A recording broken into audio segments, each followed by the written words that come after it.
मैं एक बात कथा में कहा करता हूं कि आपका प्रस्तुतिकरण ठाकुर जी को रिझाता है।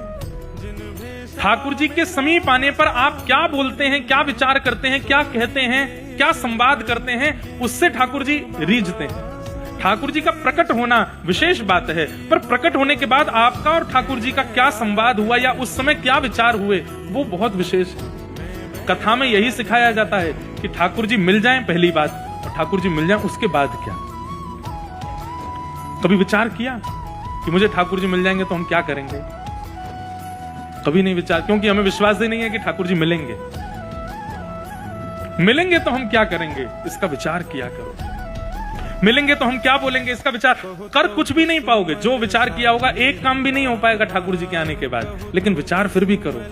जैसे एक प्रेमी के जीवन में आने के बाद व्यक्ति योजना बनाता है, जब हम मिलेंगे तो ये खाएंगे, जब मेरे बुआ का बेटा आ जाएगा तो वहां घूमने जाएंगे, हम मेरा मित्र आ जाएगा तो मैं उसको लेके वहां घुमाने लेके जाऊंगा, या ये वाली पिक्चर देखेंगे, ऐसा बात करेंगे, ये खाएंगे। प्रेमी से मिलने से पहले योजना बनाई जाती है। हमने योजना ही नहीं बनाई कभी।